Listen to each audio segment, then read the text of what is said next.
बिस्मिल्लाहिर्रहमानिर्रहीम। अस्सलाम वालेकुम dear students, welcome to 10th computer class. मैं उम्मीद करती हूँ आप बिल्कुल खैरियत से होंगे। कंप्यूटर का हमने यूनिट नंबर 2 स्टार्ट किया हुआ है। आज हमने बेसिक स्टेटमेंट स्टडी करनी है। तो बेसिक स्टेटमेंट आपके पेज नंबर 27 पे हैं। फर्स्ट जो स्टेटमेंट है हमारे पास वो है जी एंड स्टेटमेंट। ठीक है, यानी आपने जो है ना कमांड्स वगैरह, कमांड्स क्यों यूज होती थी? प्रोग्राम को राइट करने के लिए यूज होती थी। ठीक है, और सेकेंडली हमने जो है ना जब हमने ये स्टार्ट किया था यूनिट, तो मैंने आपको बताया था कि जो कमांड्स होती हैं वो एग्जीक्यूटेबल इंस्ट्रक्शंस होती हैं। देखो, आप जब भी प्रोग्राम राइट करते हो उसमें कमांड्स जो यूज कर रहे होते हो वो कमांड्स एग्जीक्यूटेबल होती हैं। ठीक है, और हमेशा जो है ना क्या होता है कि ये डायरेक्ट मोड में राइट की जाती हैं। सेकंड जो बेसिक स्टेटमेंट है, ठीक है, ये आपके पास जैसे एंड स्टेटमेंट हो गई या वो स्टॉप करना हुआ प्रोग्राम को, आपने कुछ किसी का जो है ना कोई रन कर रहा है प्रोग्राम, उसको स्टॉप करना है तो आप स्टेटमेंट्स वगैरह यूज करते हो। ठीक है, तो यहाँ पे हमारे पास एंड स्टेटमेंट है। This statement is use to terminate program execution, close all file and return to the command level. ठीक है, यानी आपने जो है ना अपना प्रोग्राम जो है राइट कर लिया है, उसको रन कर रहे हो आप, और आपने उसकी जो है ना एग्जीक्यूशन जो है उसको टर्मिनेट करना है, तो आप कौन सा यूज करोगे? बेसिक स्टेटमेंट कौन सी यूज करोगे? एंड स्टेटमेंट यूज करोगे। ठीक है, नेक्स्ट इसका सेंटेक्स जो है वो सिंपल, आप एंड राइट करोगे। ठीक है, तो जो आपका प्रोग्राम एग्जीक्यूट हो रहा है उसकी एग्जीक्यूशन जो है वो टर्मिनेट हो जाएगी। ठीक है, और सारी फाइल्स जो है वो उसकी क्लोज हो जाएंगी। नेक्स्ट है आपके पास रैम स्टेटमेंट। तो रैम स्टेटमेंट आपके पास ये रीमार्क्स के लिए यूज होती है। ठीक है, यानी ये एक्चुअली अगर आप प्रोग्राम के अंदर राइट करते हो रैम स्टेटमेंट्स तो ये एग्जीक्यूट नहीं करती। ठीक है, ये नॉन एग्जीक्यूटेबल स्टेटमेंट्स होती हैं। जैसे जस्ट यहाँ पे एग्जांपल बताया गया है, rem this program calculate the average of two number. अब देखो ये जो लाइन नंबर 10 है ना, ठीक है, इसमें रेम स्टेटमेंट यूज की गई है कि this program calculates the average of two number.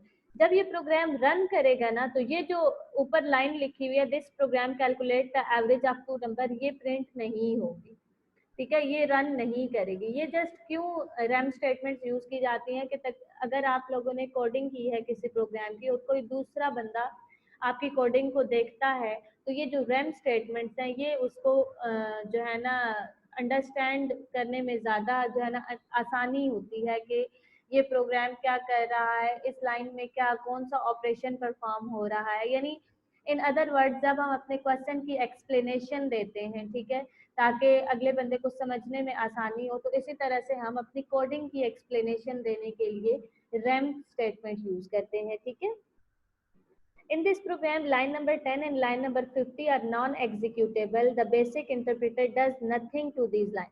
यानी जब इंटरप्रेटर को हम देंगे ट्रांसलेट करने के लिए इस कोड को, तो वो इन लाइंस को ट्रांसलेट नहीं करेगा। ठीक है, जस्ट जो दूसरी लाइंस होंगी वो उनको ट्रांसलेट करेगा और उनको ही एग्जीक्यूट करेगा। ठीक है, नेक्स्ट है हमारे पास stop statement. This statement is used to terminate program execution temporarily and return to the command level. अब देखो, आप हमने जो एंड स्टेटमेंट पढ़ी है वो क्या करती है? वो भी एग्जीक्यूशन टर्मिनेट करती है, लेकिन परमानेंटली जो है ना करती है, टर्मिनेट करती है, यानी उसकी जितनी भी फाइल्स होती हैं उनको क्लोज कर देती है।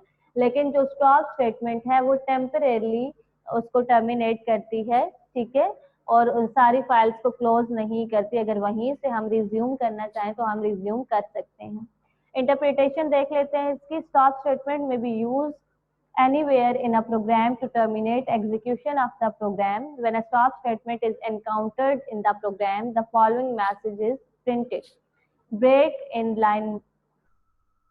Unlike the end statement, the stop statement does not close file। ये यहाँ पे डिफरेंस बता दिया गया है, आपको ये पता होना चाहिए। शॉर्ट क्वेश्चन में आपसे पूछा जा सकता है कि what is difference between and statement and stop statement.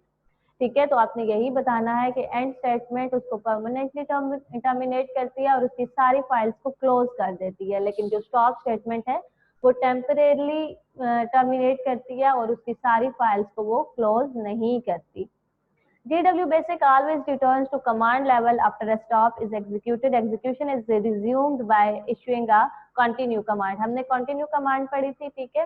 तो इसी तरह से जब हम स्टॉप स्टेटमेंट यूज करते हैं और उसके बाद जब हमने अपने प्रोग्राम की एग्जीक्यूशन को अगेन से रिज्यूम करना होता है तो हम कंटिन्यू स्टेटमेंट यूज करते हैं, कंटिन्यू कमांड यूज करते हैं, तो हमारा जो प्रोग्राम है वो अगेन से जो है ना एग्जीक्यूट करना स्टार्ट कर देता है। नेक्स्ट जो हमारा टॉपिक है ऑपरेटर्स हैं कि हम कौन कौन से ऑपरेटर्स यूज करते हैं। जैसे हमारे पास मैथमेटिकल ऑपरेटर्स होते हैं, प्लस माइनस मल्टीप्लाई, इनको यूज करके हमारे जो मैथमेटिकल एक्सप्रेशंस हैं उनको हम सॉल्व करते हैं और उनका सोल्यूशन फाइंड आउट करते हैं। तो इसी तरह से यहाँ पे भी लैंग्वेजेस के अंदर ऑपरेटर्स मौजूद होते हैं। यहाँ पे जो पहले ऑपरेटर्स हैं वो अरिथमेटिक ऑपरेटर हैं, इनमें plus minus multiply division exponent negation modulus and integral division आता है, ठीक है। तो ये आपको पता है प्लस किस लिए यूज होता है, ठीक है। इसको अगर आप देखो ना, इस यहाँ पे अलजेब्रिक एक्सप्रेशन और बेसिक एक्सप्रेशन का एक अलग कॉलम बना हुआ है, ठीक है।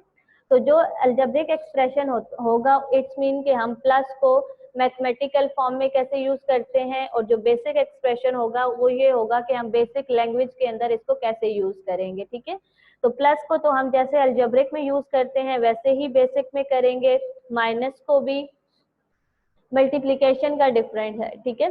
मैथमेटिकल में उसको हम क्रॉस से शो करते हैं, लेकिन बेसिक कमांड में हम उसको स्टैरिक से शो करेंगे। डिवीजन का भी सेम है।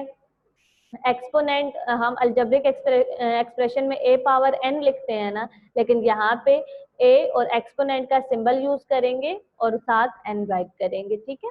नेगेशन है तो माइनस a लिखेंगे, यहाँ पे भी माइनस। ये आपको पता होना चाहिए कि ये वाला जो है ऑपरेटर है ये अलजेब्रिक एक्सप्रेशन में कैसा होता है और बेसिक एक्सप्रेशन में कैसा होता है, ठीक है। तो ये आप इसको पढ़ लीजिएगा। मैथमेटिकल ऑपरेटर्स सिंपली आपको बताएंगे कि प्लस जो है वो 2 को प्लस करने के लिए यूज होगा, मल्टीप्लाई 2 नंबर्स को मल्टीप्लाई करने के लिए यूज होगा, ठीक है। ये सारे। नेक्स्ट है हमारे पास रिलेशनल ऑपरेटर्स है, ठीक है। जैसे मैथमेटिकल ऑपरेटर्स है ना, अरिथमेटिक ऑपरेटर्स, ठीक है। उनमें क्या होता था, हमारा जो रिजल्ट आता था वो किसी नंबर की फॉर्म में आता था, लेकिन रिलेशनल ऑपरेटर में हमारा जो आंसर है वो ट्रू या फॉल्स की फॉर्म में आएगा, ठीक है। तो यहाँ पे जो ऑपरेटर्स होते हैं ये कौन कौन से होते हैं, इक्वल टू का होता है, less than, greater than, less than और इक्वल टू, ग्रेटर देन और equal to, not equal to. यानी रिलेशनल ऑपरेटर्स किस लिए यूज होते हैं, दो नंबर तक कंपैरिजन करवाने के लिए, ठीक है। कि एक नंबर दूसरे नंबर से छोटा है या बड़ा है, दोनों इक्वल हैं या इक्वल नहीं है, ठीक है। तो ये सारे जो है ये रिलेशनल ऑपरेटर्स का काम होता है। तो और इनका आंसर जो है वो ट्रू या फॉल्स की फॉर्म में आता है, ठीक है। यहाँ तक जो है ना आपने अरिथमेटिक ऑपरेटर्स को, रिलेशनल ऑपरेटर्स को और जो हमने बेसिक स्टेटमेंट्स पढ़ी हैं उनको अच्छी तरह से स्टडी करना है, ठीक है। होप सो आपको क्लियर हो जाएगा। फिर भी अगर कोई प्रॉब्लम हुआ तो जो है ना नेक्स्ट टाइम हम इसको डिस्कस कर लेंगे। अपना ख्याल रखिएगा। अल्लाह हाफिज।